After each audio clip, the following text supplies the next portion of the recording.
আসসালামু আলাইকুম এভরিওয়ান, আপনারা সকলে কেমন আছেন? আশা করি সব অনেক ভালো আছেন। আলহামদুলিল্লাহ আমিও অনেক ভালো আছি।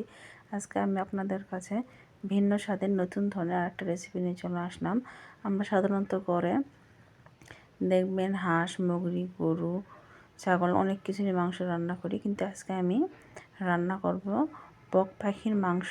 এটা অনেকেই হয়তো জানেন খাওয়া যায়, অনেকেই জানেন খায় না, কিন্তু এটা একদম সম্পূর্ণ হালাল। অনেক মজাদার স্বাদে এই রেসিপিটা আমি আপনাদের সঙ্গে শেয়ার করব।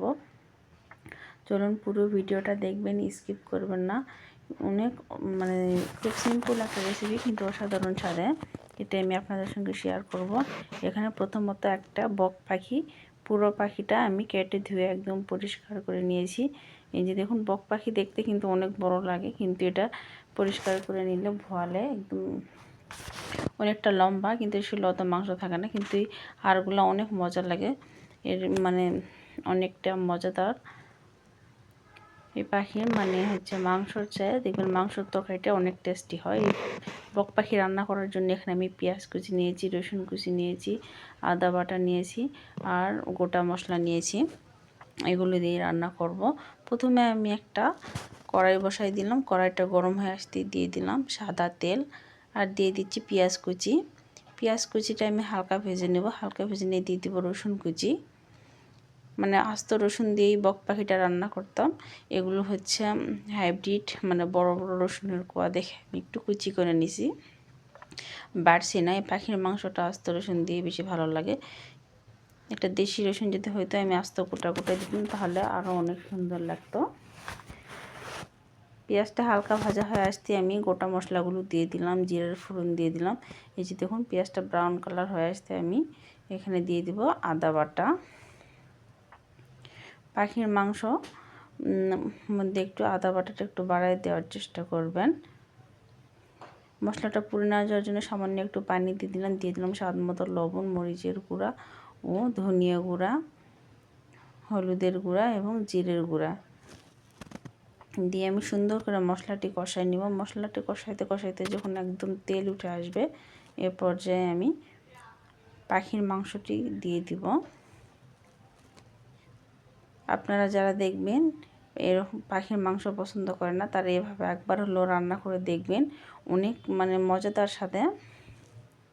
কিন্তু পাখির মাংসটা রান্না করার সময় এটা মনে রাখবেন, এই মাংসটার মধ্যে কোনো ঝোল রাখবেন না, একদম ভুনা করবেন, তাহলে টেস্টটা অনেক সুন্দর লাগবে। আর এটা যারা খেয়েছেন তারা তো জানেনই এটা কত স্বাদের। আসলে আমার কাছে সব রকম মাংসকে হার মানাবে এই পাখির মাংসটা। আমার ভিডিওটি যদি আপনাদের কাছে ভালো লেগে থাকে, তাহলে প্লিজ দয়া করে একটা লাইক কমেন্ট করবেন। আর ইউটিউব চ্যানেল থেকে দেখলে একটা সাবস্ক্রাইব করবেন, ফেসবুক থেকে দেখলে একটা ফলো দিয়ে দিবেন। সাবস্ক্রাইব ও ফলো দুটোই যারা দিয়েছেন তাদেরকে অসংখ্য ধন্যবাদ। প্লিজ, অনেকে আপনারা ভিডিওটি দেখে লাইক করেন না, আমাকে একটা লাইক করে দিবেন। আপনাদের একটা লাইক আমার কাছে অনেক মূল্যবান। এই যে দেখুন, মাংসটি আমি সুন্দর করে কষিয়ে নিয়ে আর একটু পানি দিয়ে দিলাম। এই পানির মধ্যে মাংস একদম সেদ্ধ হয়ে যাবে। আমি একটু না পরপর নাড়া দিব, দিয়ে এই পানির মধ্যে একদম ভুনা করে আমি মাংসটি নামিয়ে নেব। জাস্ট 8-10 মিনিটের মধ্যে আমার মাংসটি হয়ে যাবে। তারপরে আমি এটা নামিয়ে আপনাদের দেখিয়ে দিচ্ছি কতটা সুন্দর হয়েছে। এটা দেখতে যতটা লোভনীয়, খেতেও অনেকটা মজাদার।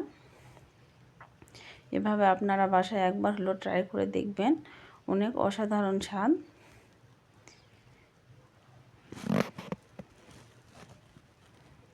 আর পাখির মাংসটা একটু সময় ধরে হিট কমিয়ে একটু কষিয়ে সেদ্ধ করে নেবেন, তাহলে দেখবেন এর থেকে একটা গন্ধ থাকে পাখির মাংসের। এই গন্ধটা আর বাড়ি স্মেলটা আসবে না, আর খুব সুন্দরভাবে সেদ্ধ হয়ে যাবে। পাখির মাংস একটু শক্ত টাইপের হয়, এটা সেদ্ধ করার জন্য একটু সময় ধরে রান্না করবেন। একদম হিট কমে আস্তে আস্তে সেদ্ধ হয়ে গেলে অনেক মজা লাগে। এই যে দেখুন, একদম ভুনা হয়ে আসছে। আর একটু হইবে, তেলটা একদম উপরে যখন উঠে আসবে, এ পর্যায়ে আমি নামিয়ে নিব। আর আমার এই রান্নাটি আপনাদের কাছে কেমন লাগলো সেটা প্লিজ